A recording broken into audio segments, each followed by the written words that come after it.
Mexico के ऊंचे पहाड़ों में, जहां हुआ पतली और ठंडी होती है, एज़टेक लोगों ने एक हैरानकुन बात दरियाफ्त की। मुर्दे वहां उस तरह नहीं सड़ते थे जैसे नीचे मैदानों में सड़ते हैं। उन ऊंची, खशक जगहों पर छोड़ी गई लाशें बस सूख जाती थीं। गोश्त हड्डियों से चपक जाता, खाल चमड़े की तरह भूरी पड़ जाती, और एज़टेक लोग ये देखकर समझे, ये कोई मामूली बात नहीं, ये तो मुक़द्दस है। फिर उन्होंने जानबूझकर अपने मुर्दों को उसी तरह इज्जत देनी शुरू की। जब कोई बादशाह मरता या मैदानी जंग में कोई सिपाही गड़ता, तो लाश को बड़े सलीके से एक ख़ास अंदाज में बिठाया जाता। मसरियों की तरह लिटाया नहीं जाता था, बल्कि घटनों में समेटकर बिठाया जाता, जैसे वो शख्स अभी भी मौजूद हो, अभी भी देख रहा हो। फिर उसे कपड़े में लपेटा जाता, रस्सी से बांधा जाता और एक बुने हुए गट्ठड़ में रख दिया जाता। आगे की तरफ एक रस्मी नकाब लगाया जाता, और ये गट्ठड़ किसी कब्र में नहीं छिपाए जाते थे, घरों में रखे जाते थे, तहवारों पर बाहर निकाले जाते थे, खानदान का हिस्सा समझे जाते थे। 1800 की दहाई में यूरोपी लोग इन गट्ठड़ों के पीछे दीवाने हो गए।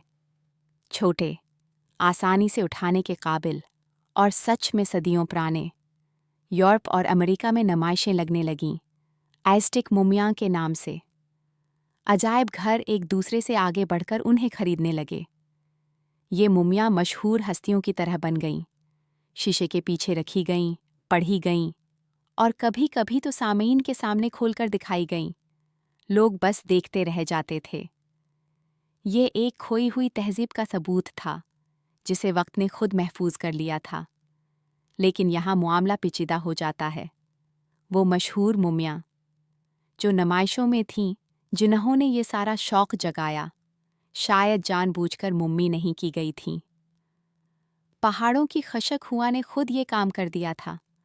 कपड़े और नकाब बाद में लगाए गए, हाँ, लेकिन असल हिफाजत, वो तो कुदरत का कमाल था, किसी रस्म का नहीं। या फिर था, एज़टेक लोग सदियों से उन्हीं पहाड़ों में रहते आए थे। वो खूब जानते थे कि उनका माहौल लाशों को कैसे महफूज रखता है।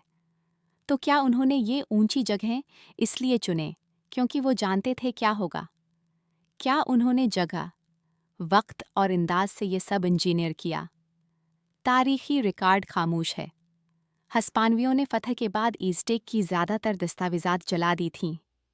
जो कुछ हमें मालूम है वो बस टुकड़ों से मिला है, उन्हीं गठड़ों से और चंद बची खच्ची तहरीरों से। तो सवाल अभी भी वहीं खड़ा है, क्या ये मुमिया किसी गहरे इल्म और सूची समझी कोशिश का नतीजा थीं? या एज़टेक लोगों ने बस वो देखा जो कुदरत पहले से कर रही थी और उसे इज्जत देने का फैसला किया? और अगर वो वाकई जानते थे, अगर उन्हें हिफाजत की साइंस समझ आती थी, तो और क्या कुछ जानते थे जो हम हमेशा के लिए खो चुके हैं? आप क्या सोचते हैं? क्या ये कुदरत का इत्तेफाक था, या एज़टेक का वो